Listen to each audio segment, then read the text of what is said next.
딸꾹질 한 번쯤은 다 겪어보셨죠?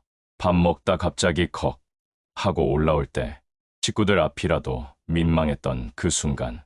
참으면 괜찮겠지. 넘겨버린 날들. 잠들려고 누웠는데 계속 나오는 딸꾹질. 밤새 뒤척이며 불안했던 적이 있으셨죠? 괜찮다고 생각하셨죠? 며칠 지나면 괜찮아지겠지. 근데 그 딸꾹질이요. 혹시 뇌졸중 전조일 수 있다는 얘기 들어보신 적 있으신가요? 놀라셨죠? 네, 맞습니다. 그 작은 딸꾹질이 크나큰 경고일 수 있습니다. 이건 누가 쉽게 알려주지 않습니다. 건강검진에서도 보통은 그냥 넘어갑니다. 그러다 어느 날 갑자기 쓰러지는 거예요. 말문이 막히고 팔이 떨어지고 눈이 흐려지고 시간을 되돌릴 수 없는 그 순간 후회만 남습니다. 저는 40년째 뇌과 진료 중입니다. 서울대학교 병원 이원호 교수입니다. 수천 명의 환자를 직접 봤습니다. 그 중에 딸꾹질을 그냥 넘겼던 분들이 생각보다 많았습니다. 오늘 저는 그분들 이야기에서 출발해 정확하고 실천 가능한 정보를 드리려고 합니다. 지금부터 30분, 딸꾹질이 왜 무서운 신호인지, 어떻게 구별하고 무엇을 해야 하는지 그 방법을 알려드리겠습니다. 이건 단순한 설명이 아닙니다. 지금 바로 실천할 수 있는 방법을 드릴 겁니다. 이 영상을 끝까지 보신다면 내 몸의 이상 신호를 직접 구별할 수 있습니다. 그리고 병을 조기에 막을 수 있습니다. 반대로 중간에 멈추신다면 무심코 놓친 신호 때문에 중대한 결과를 맞이할 수 있습니다. 노화는 누구에게나 찾아옵니다. 하지만 속도를 늦출 수 있는 건 단 한 사람, 바로 여러분 자신입니다. 노후 건강, 얼마나 걱정 많으셨나요? 오늘 그 걱정에 해답을 드리겠습니다. 특히 딸꾹질 같은 작은 증상 하나로도 건강을 지킬 수 있다는 거 들으시면 놀라실 겁니다. 지금까지는 이야기의 시작입니다. 중요한 비밀은 지금부터 나옵니다. 잠시만요. 이 영상이 여러분 건강에 도움이 된다면 구독과 좋아요 한 번만 눌러주세요. 다음 영상도 알림으로 챙겨드릴게요. 자, 이제 본격적으로 들어가 보겠습니다. 이제부터 구체적인 비밀을 공개하겠습니다. 저녁을 드신 후 딸꾹질이 시작됐습니다. 별거 아니라고 넘기셨습니다. 잠시 후에 멈출 줄 알았습니다. 하지만 이상하게 2시간이 지나도 멈추지 않았습니다. 밤이 깊어지는데도 계속 목에서 딸꾹 소리가 올라옵니다. 물도 마셔보고 숨도 참아봤지만 잠깐 멈추고 또 시작됩니다. 다음 날 아침 눈을 떴는데 여전히 딸꾹질이 이어집니다. 식사도 편치 않고 목에 이물감이 생깁니다. 몸도 조금 어지럽고 왼쪽 팔이 뻐근합니다. 가족에게 말합니다. 딸꾹질이 이틀째야. 그때서야 가족이 놀랍니다. 병원에 가자고 합니다. 내과에 가도 딱히 이상이 없답니다. 그저 위장 때문일 수 있다며 소화제만 주고 보냅니다. 그런데요, 그 딸꾹질이 중추신경계 이상의 신호라면 이야기가 달라집니다. 딸꾹질은 횡격막의 자율운동입니다. 숨을 쉬게 하는 근육 중 하나입니다. 이 횡격막을 조절하는 신경이 있습니다.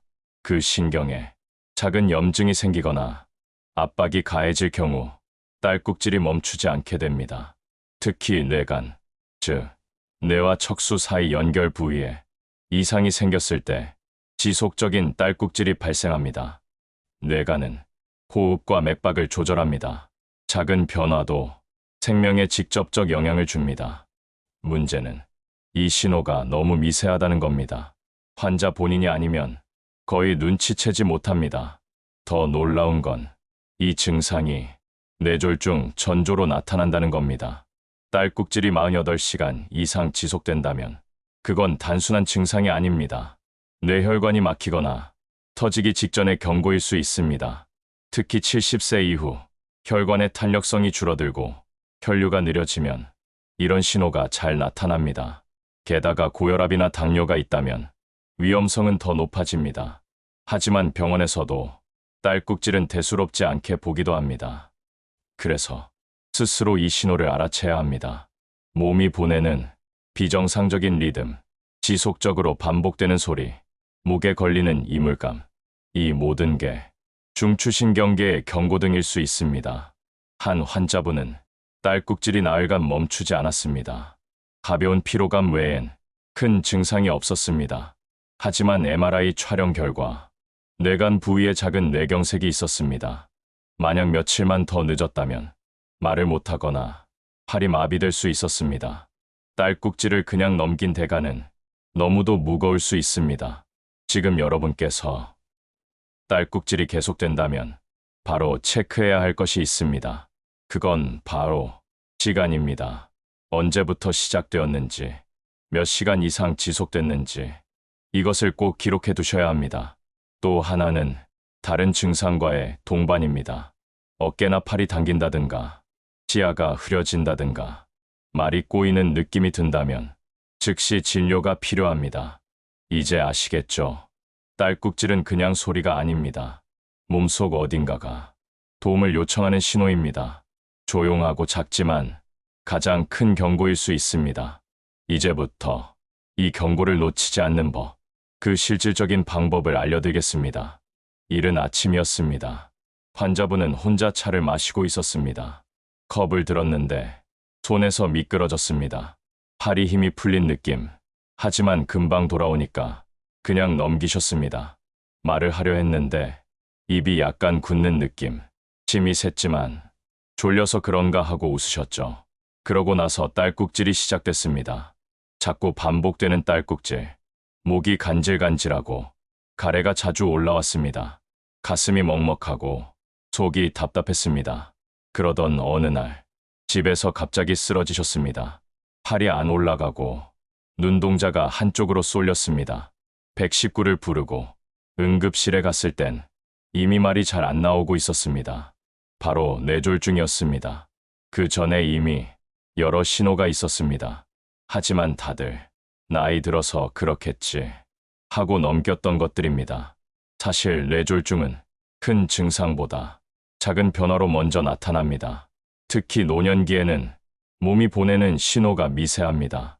말이 평소보다 느려지고 집중력이 흐려지는 것도 시작의 신호일 수 있습니다. 또 한쪽 팔이나 다리에 가벼운 저림이나 무거움이 느껴진다면 혈류가 흐르지 못하고 있다는 단서일 수 있습니다. 특히 주의할 점, 딸꾹질과 함께 다음 증상이 동반될 경우입니다. 첫째, 입술이 살짝 떨립니다. 둘째, 말이 약간 꼬입니다. 셋째, 시야가 흐려집니다. 넷째, 머리가 멍해지고 집중이 안 됩니다. 이 중 하나라도 있다면 바로 검사를 받으셔야 합니다. 이런 조용한 신호는 주로 뇌간 부위에서 발생합니다. 말, 삼킴, 호흡, 시선 등 생명과 직결된 기능을 담당합니다. 뇌간에 이상이 생기면 바로 쓰러지지 않습니다. 서서히, 그리고 조용히 진행됩니다. 그래서 더 무섭습니다. 느린 침묵 속에서 몸이 망가지는 겁니다. 이때 가장 중요한 건 몸의 패턴을 아는 겁니다. 평소와 다른 언어의 리듬, 팔에 힘이 빠지는 느낌, 딸꾹질과 동시에 오는 미묘한 어지럼. 이 작은 것들이 미리 주는 구조 요청입니다. 환자분 중 한 분은 딸꾹질이 나기 시작한 날, 왼쪽 팔이 조금 저렸다고 했습니다. 손가락이 조금 어색했고 컵을 떨어뜨린 게 처음이 아니라고 했죠. 하지만 그땐 별일 아니라고 생각했습니다. 그 후 2주 뒤 뇌경색으로 응급실에 오셨습니다. 그 사이 신호는 계속되고 있었던 겁니다. 우리는 이 신호들을 알고 있어야 합니다. 기억하셔야 할 5가지 변화. 1. 딸꾹질이 이틀 이상 지속. 2. 평소보다 더 느림. 3. 손가락 움직임이 부자연스러움. 4. 입술 주변이 떨림. 5. 어지럼과 두통이 함께 옴. 이 5가지만 알아도 뇌졸중의 1차 신호를 조기에 잡아낼 수 있습니다. 이제 몸의 조용한 경고를 들을 준비가 되셨나요? 지금부터는 병원에서도 잘 알려주지 않는 은밀한 신호들과 그 차이를 구별하는 법, 구체적으로 알려드리겠습니다. 진료실 문이 열립니다. 70대 어르신이 조심스레 들어오십니다. 요즘 몸이 좀 묘해서요. 의사는 혈압을 확인합니다. 소변, 피검사, 청진까지. 큰 이상 없습니다. 피곤하셔서 그런 걸 거예요. 진료는 5분 만에 끝납니다.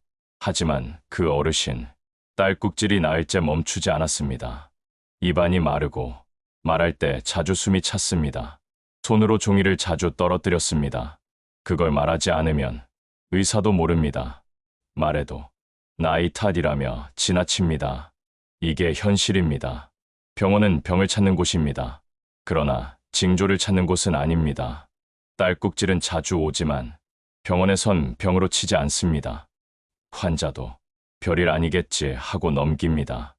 의사도 위장이 문제겠거니 생각합니다. 하지만 이것이 치명적인 판단 미스가 됩니다. 제가 직접 진료한 환자도 있었습니다. 딸꾹질로 3번 병원을 다녀오신 분, 매번 위장약만 받고 돌아오셨습니다. 그러다 어느 날 말을 못하고 쓰러지셨습니다. 뇌관 뇌경색이었습니다. 그분이 말씀하셨습니다. 처음에만 의심했어도 병원에서 놓치는 이유는 딸꾹질은 중앙신경 증상이기 때문입니다. 보통은 소화기 내과에서 진료받습니다. 하지만 원인은 신경과 뇌혈관, 중추 문제일 수 있습니다. 진짜 원인을 찾으려면 환자 스스로가 느낀 변화들을 말해야 합니다. 그래야 진료 방향이 바뀝니다. 그래서 지금부터 알려드립니다. 딸꾹질이 정말 위험한 신호일 수 있는 3가지 조건. 첫째, 이틀 이상 지속된다면. 둘째, 소리와 함께 말이 어눌해진다면. 셋째, 시야가 흐려지거나 팔에 힘이 빠지는 증상이 함께 온다면. 이건 위장이 아니라 중추신경계 문제일 수 있습니다. 특히 새벽이나 아침에 증상이 심하다면 뇌혈류 장애의 가능성이 큽니다. 그 시간대는 혈압 변동이 많고 혈관이 쉽게 막힙니다.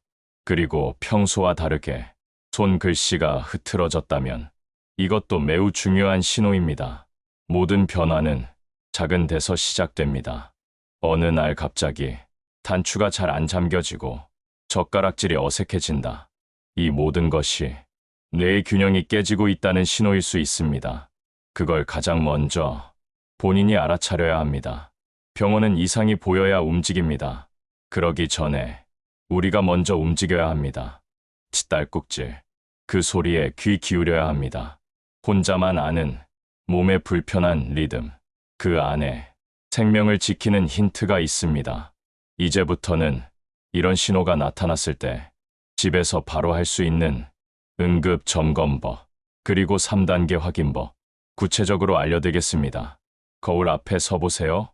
오늘 아침 얼굴이 평소보다 달라 보이진 않나요? 입꼬리가 비대칭이거나 한쪽 눈꺼풀이 처져 있진 않나요? 그게 뇌가 보내는 조용한 신호입니다. 이제부터 제가 알려드리는 5가지 자가 체크법, 지금 직접 해보세요. 1단계, 손을 앞으로 들어보세요. 양쪽 팔을 눈높이까지 올립니다. 눈을 감고 10초 유지해보세요. 한쪽 팔이 아래로 내려간다. 힘이 빠지는 느낌이 있다면 이미 신경계 이상 가능성 있습니다. 2단계, 거울을 보고 웃어보세요. 입꼬리가 양쪽 다 올라가나요? 한쪽만 처지거나 입술이 비틀어졌다면 그것도 뇌 신호입니다. 3단계, 짧은 문장을 소리내 읽어보세요. 예, 나는 오늘 밥을 잘 먹었습니다. 말이 꼬이거나 발음이 어눌하다면 신경 전달 문제일 수 있습니다. 4단계, 양손 손가락을 쫙 펴보세요. 힘이 약하거나 떨림이 있다면 운동신경 이상 가능성 높습니다. 5단계, 눈을 감고 고개를 좌우로 천천히 돌려보세요. 어지럼이 심해지거나 시야가 흔들린다면 뇌혈류에 문제가 있을 수 있습니다. 이 5가지 중 2가지 이상 해당된다면 즉시 병원에 가셔야 합니다. 특히 딸꾹질이 함께 나타났다면 의심을 멈추면 안 됩니다. 자주 질문하십니다. 딸꾹질이 꼭 뇌 때문인가요? 모두 그런 건 아닙니다. 하지만 지속과 동반 증상이 중요합니다. 48시간 이상 지속, 그리고 발음, 시야, 팔힘 이상. 이 조합이라면 무조건 신경과 진료를 받으셔야 합니다. 병원에 가셨을 땐 이렇게 말하셔야 합니다. 딸꾹질이 3일 지속되고 왼팔에 힘이 빠집니다. 말이 어눌하고 입꼬리가 비틀어졌습니다. 이렇게 말해야 의사가 판단을 바꿉니다. 단순 소화불량이 아니라 중추신경 증상으로 인식하게 됩니다. 이 자가 진단법은 매일 해보셔도 좋습니다. 하루 1분이면 됩니다. 아침에 거울 앞에서 말하고 웃고 팔 들기. 그 1분이 내 인생을 바꿉니다. 환자분 한 분은 매일 이 동작을 하셨습니다. 팔을 들었는데 왼팔이 살짝 흔들렸습니다. 그걸 보고 바로 병원에 가셨고 초기 뇌경색을 발견했습니다.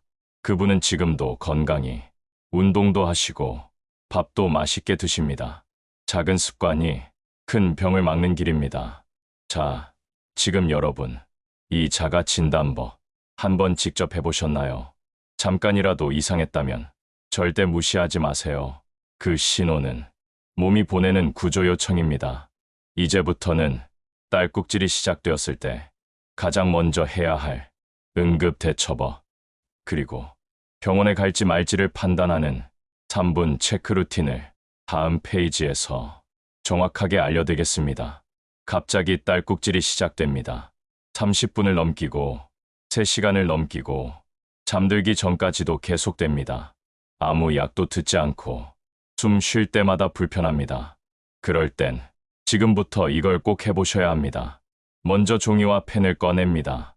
딸꾹질이 시작된 시간, 하루 동안 반복된 횟수, 딸꾹질 간격까지 적어봅니다. 함께 나타나는 느낌도 적습니다. 입이 바싹 마른지, 어지러운 느낌이 있는지, 팔에 힘이 빠지는지, 가슴이 조이는지, 이런 기록이 당신의 병을 살립니다. 병원에서는 이 말을 먼저 듣지 않습니다. 우리가 먼저 보여줘야 합니다. 이제 거울 앞에 섭니다. 입을 벌려 소리 내 말해봅니다. 오늘 점심 뭐 드셨나요? 한 문장을 말해보세요. 발음이 꼬이진 않나요? 입이 잘 벌어지지 않나요? 입꼬리가 한쪽만 올라가나요? 그건 작은 이상이 아닙니다. 두 팔을 천천히 들어 올려 봅니다. 팔이 어깨 위까지 올라가는지, 한쪽이 늦게 올라오진 않는지, 손끝에 힘이 빠지진 않는지, 떨림이 있는지도 확인합니다. 눈을 감고 고개를 돌려봅니다. 오른쪽 왼쪽 천천히 움직입니다. 눈앞이 흔들리거나 속이 울렁거린다면 지금 이 상태는 위장이 아닌 중추신경의 문제일 수 있습니다. 그리고 지금 혼자 계시다면 가장 가까운 가족에게 연락하세요. 딸꾹질이 멈추지 않는다. 몸이 이상하다. 말이 잘 안 나온다. 지금 바로 병원에 가야 한다. 이 말을 꼭 전달해야 합니다. 딸꾹질은 흔하지만 이상하면 그 즉시 조치해야 합니다. 노년기 몸은 반응이 느려집니다. 신호가 느껴졌을 땐 이미 위험할 수 있습니다. 제가 진료했던 분 중에 이틀 동안 딸꾹질만 지속된 분이 있습니다. 입맛도 없고 한쪽 눈꺼풀이 이상하셨습니다. 스스로 느꼈지만 설마 하고 넘기셨습니다. 다음 날 말이 어눌해지고 팔이 저려 응급실로 오셨습니다. 손에 문제가 생긴 상태였습니다. 딸꾹질은 위 문제일 수도 있지만 신경 문제의 가능성도 큽니다. 이 두 가지는 완전히 다릅니다. 전자는 소화제, 후자는 뇌 촬영이 필요합니다. 차이를 아는 순간 대처법이 달라집니다. 지금 이 세 가지를 꼭 기억하세요. 증상을 기록한다. 거울 앞에서 움직여 본다. 주변에 알리고 병원에 간다. 이것만 지켜도 늦지 않게 발견할 수 있습니다. 사소하게 느껴지더라도 그 안에 뇌가 보내는 경고가 숨어 있습니다. 몸은 항상 신호를 줍니다. 우리는 그 신호를 듣고 움직여야 합니다. 한밤중 갑자기 딸꾹질이 멈추지 않았습니다. 물을 마셔도 숨을 참아도 등을 두드려도 안 멈췄습니다. 속이 불편한 것도 아니고 식사를 거른 것도 아닌데 몸이 이상하게 느껴졌습니다. 그게 시작이었습니다. 딸꾹질은 횡격막이 수축하면서 생깁니다. 그 근육은 신경계로 조절됩니다. 뇌에서 명령을 보내 가슴 아래를 조절하는 겁니다. 그 신호가 잘못되면 갑자기 딸꾹질이 멈추지 않습니다. 중요한 건 딸꾹질을 조절하는 신경이 뇌간이라는 부위에 있다는 겁니다. 뇌간은 호흡, 혈압, 심장박동을 담당합니다. 가장 깊고 가장 민감한 곳입니다.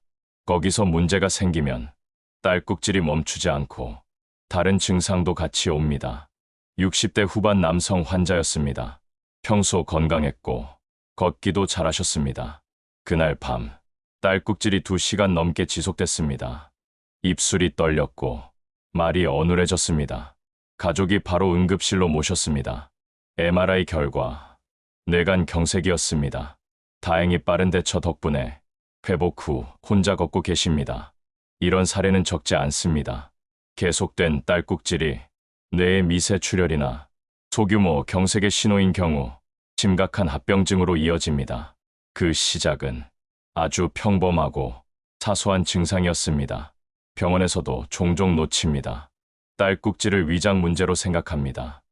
하지만 이 증상은 심장, 폐, 뇌와도 연결됩니다. 특히 지속되고 말, 눈, 팔 이상과 함께 오면 중추신경 이상을 의심해야 합니다. 신경을 따라가는 구조를 보면 딸꾹질 신호는 목과 가슴을 지나 뇌까지 연결됩니다. 그래서 뇌졸중 초기 징후로 딸꾹질이 나타나는 겁니다. 대부분 사람은 그걸 모르고 넘깁니다.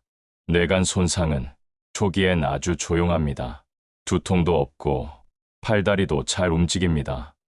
하지만 말이 꼬이고 입이 돌아가고 딸꾹질이 길어질 땐 이미 위험 신호일 수 있습니다. 한 여성 환자는 이틀간 딸꾹질로 병원 3군데를 갔습니다. 위장약만 3가지를 받았습니다. 셋째 병원에서 말이 느려진 걸 보고 뇌 검사를 했습니다. 손의 주변 출혈이 보였습니다. 조금만 늦었더라면 생명도 위험했을 겁니다. 이처럼 딸꾹질은 단독 증상이 아닙니다. 신경계가 과민해졌거나 신호가 막혔을 때 나타납니다. 그래서 멈추지 않는 딸꾹질은 절대 가볍게 넘겨선 안 됩니다. 보통 딸꾹질은 10분 내에 멈춥니다. 하지만 2시간 넘게 지속되면 신경과 문제일 가능성이 커집니다.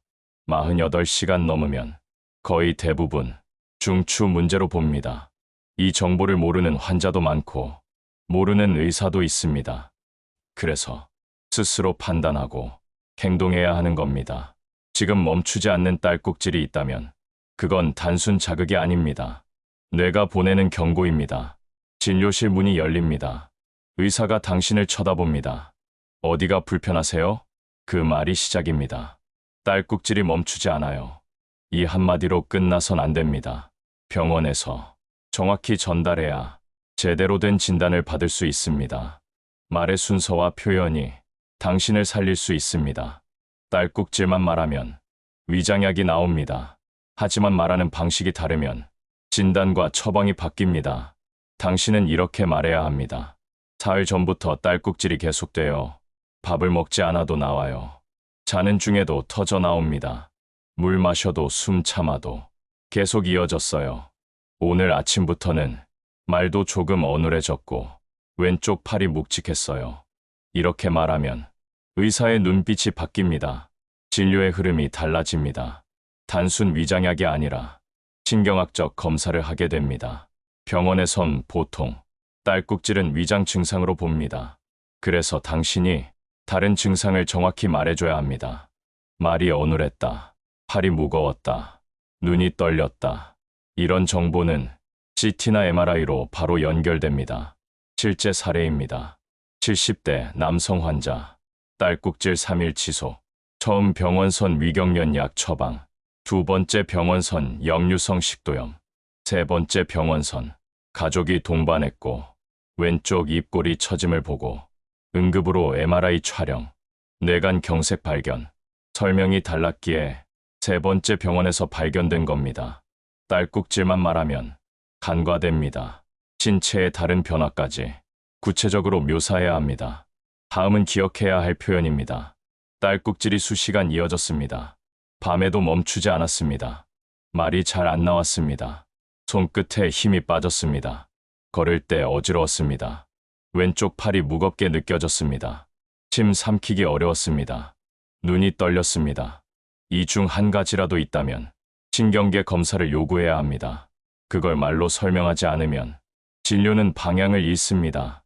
의사도 모든 걸 알 수 없습니다. 당신의 말이 의사의 방향을 정합니다. 10초 설명이 당신의 10년 건강을 지킵니다. 그리고 문진지를 쓸 때도 딸꾹질만 적지 마세요. 발음 이상, 침 삼킴, 곤란, 팔 떨림, 눈의 움직임, 입 꼬리의 비대칭, 이런 내용도 함께 적습니다. 간단한 메모라도 진료 전 미리 준비하면 검사가 달라집니다. 실제로 병원에서는 메모한 환자를 더 주의 깊게 봅니다. 혼자 가기 어렵다면 가족에게 알려주세요. 딸꾹질 말고 말 어눌, 팔 저림, 이런 표현을 가족이 대신 말하면 그 순간 진료실 분위기가 달라집니다. 이 작은 준비가 당신의 진단 속도를 높입니다. 의사의 머릿속 판단은 단어 하나로 바뀝니다.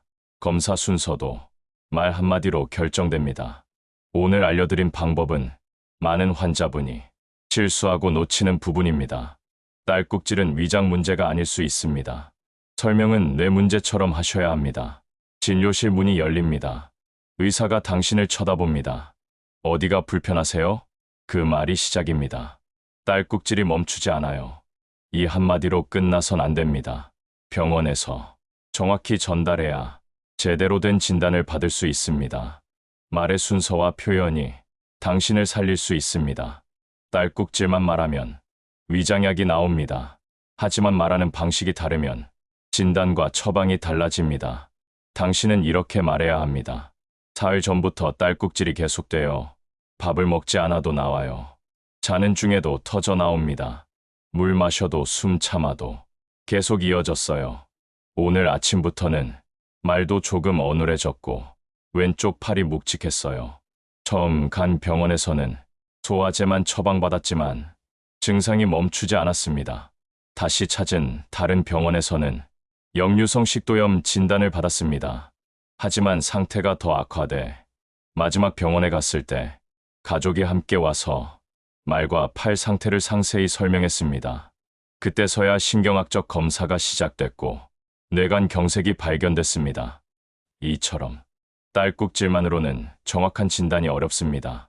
주변 증상을 꼭 알리고 상세히 말해야 합니다. 병원에선 보통 딸꾹질은 위장 증상으로 봅니다. 그래서 당신이 다른 증상을 정확히 말해줘야 합니다. 말이 어눌했다, 팔이 무거웠다, 눈이 떨렸다. 이런 정보는 CT나 MRI로 바로 연결됩니다. 실제 사례입니다. 70대 남성 환자, 딸꾹질 3일 지속. 처음 방문한 곳에선 위경련 약만 받았습니다. 다른 곳에선 위염 치료를 받았지만 증상은 계속됐습니다. 결국 가족과 함께 간 병원에서 뇌관 경색 진단을 받았습니다. 설명이 달랐기에 정확한 진단이 가능했습니다. 딸꾹질만 말하면 간과됩니다. 신체의 다른 변화까지 구체적으로 묘사해야 합니다. 기억해야 할 표현입니다. 딸꾹질이 수시간 이어졌습니다. 밤에도 멈추지 않았습니다. 말이 잘 안 나왔습니다. 손끝에 힘이 빠졌습니다. 걸을 때 어지러웠습니다. 왼쪽 팔이 무겁게 느껴졌습니다. 침 삼키기 어려웠습니다. 눈이 떨렸습니다. 이 중 한 가지라도 있다면 신경계 검사를 요구해야 합니다. 그걸 말로 설명하지 않으면 진료는 방향을 잃습니다. 의사도 모든 걸 알 수 없습니다. 당신의 말이 의사의 방향을 정합니다. 10초 설명이 당신의 10년 건강을 지킵니다. 그리고 문진지를 쓸 때도 딸꾹질만 적지 마세요. 발음 이상, 침 삼킴, 곤란, 팔 떨림, 눈의 움직임, 입 꼬리의 비대칭, 이런 내용도 함께 적습니다. 간단한 메모라도 진료 전 미리 준비하면 검사가 달라집니다. 실제로 병원에서는 메모한 환자를 더 주의 깊게 봅니다. 혼자 가기 어렵다면 가족에게 알려주세요. 딸꾹질 말고 말 어눌, 팔 저림, 이런 표현을 가족이 대신 말하면 그 순간 진료실 분위기가 달라집니다. 이 작은 준비가 당신의 진단 속도를 높입니다. 의사의 머릿속 판단은 단어 하나로 바뀝니다. 검사 순서도 말 한마디로 결정됩니다. 오늘 알려드린 방법은 많은 환자분이 실수하고 놓치는 부분입니다. 딸꾹질은 위장 문제가 아닐 수 있습니다. 설명은 뇌 문제처럼 하셔야 합니다. 아침에 일어나 거울 앞에 섭니다. 얼굴을 자세히 봅니다. 입꼬리가 비대칭인지 살핍니다. 눈이 떨리거나 깜빡임이 이상한지 봅니다. 간단한 표정도 변화를 줍니다. 웃거나 찡그려 보세요. 딸꾹질이 나올 때 몇 분간 지속되는지 기록합니다. 멈추는 시간이 짧은지 긴지 적으세요. 밤에도 딸꾹질이 계속되는지 확인합니다. 손을 위로 올리고 힘을 줘봅니다. 왼손과 오른손 힘 차이가 있는지 봅니다. 팔이나 손가락이 저리거나 무겁게 느껴지면 표시하세요. 말을 천천히 하고 녹음해 봅니다. 발음이 평소와 다른지 듣고 적습니다. 혼잣말도 좋습니다. 변화를 기록하는 게 중요합니다. 음식을 먹을 때 삼키는데 불편함이 없는지 주의하세요. 특히 물이나 밥을 삼킬 때 걸리는 느낌이 있으면 기록합니다. 매일 저녁엔 걸으면서 균형을 체크하세요. 걸음이 흔들리거나 몸이 한쪽으로 기울면 즉시 기록합니다. 집에 있는 가족이나 친구에게 내 상태를 설명해 보세요. 다른 사람이 볼 때 이상 신호가 있는지 물어봅니다. 딸꾹질 외에도 손떨림, 시야 흐림, 어지럼증 등 함께 느끼는 증상을 꼭 적습니다. 이 기록은 병원에서 당신 건강을 빠르게 진단하는 데 큰 도움이 됩니다. 혹시 증상이 갑자기 심해지면 바로 응급실로 가야 합니다. 하루 한 번 5분만 투자해도 큰 건강 사고를 예방할 수 있습니다. 이 체크 루틴을 꾸준히 하면 뇌졸중이나 심각한 병을 조기에 발견할 확률이 높아집니다. 딸꾹질은 단순한 증상이 아닙니다. 정확한 관리와 기록이 필요합니다. 오늘 말씀드린 내용 꼭 기억하세요. 딸꾹질은 단순한 증상 아닙니다. 때론 뇌졸중 신호일 수 있습니다. 초기 대응이 가장 중요합니다. 병원 가실 때 증상 자세히 말하세요. 딸꾹질 외의 변화도 꼭 알려야 합니다. 말이 어눌한지, 팔 힘이 빠지는지, 눈 떨림이나 삼킴 불편도 중요합니다. 집에서 매일 건강 체크를 하세요. 얼굴과 입꼬리 비대칭 확인합니다. 말소리 녹음에 이상 유무 점검하세요. 걸을 때 균형 잡기 연습도 필수입니다. 손 힘을 비교하며 저림 여부 살펴보세요. 식사 때 삼킴 곤란한지 체크하세요. 증상이 나타나면 바로 기록해둡니다. 작은 변화라도 무시하지 마세요. 건강한 생활 습관도 필수입니다. 매일 30분 걷기와 스트레칭 하세요. 깊은 호흡과 명상도 함께 하세요. 몸과 마음 모두 건강해집니다. 정기 검진 꼭 받으시고 증상 변화도 꾸준히 기록하세요. 가족이나 친구와 소통하며 도움받으세요. 사회적 교류도 건강 유지에 중요합니다. 계절에 맞는 건강한 식단을 유지하세요. 달걀, 채소, 과일 균형 있게 섭취하세요. 달걀은 올바른 보관법으로 신선하게 드세요. 조리법도 건강에 맞게 선택하세요. 오늘 알려드린 내용 실천하면 뇌졸중 위험 크게 낮출 수 있습니다. 노년 건강도 지킬 수 있습니다.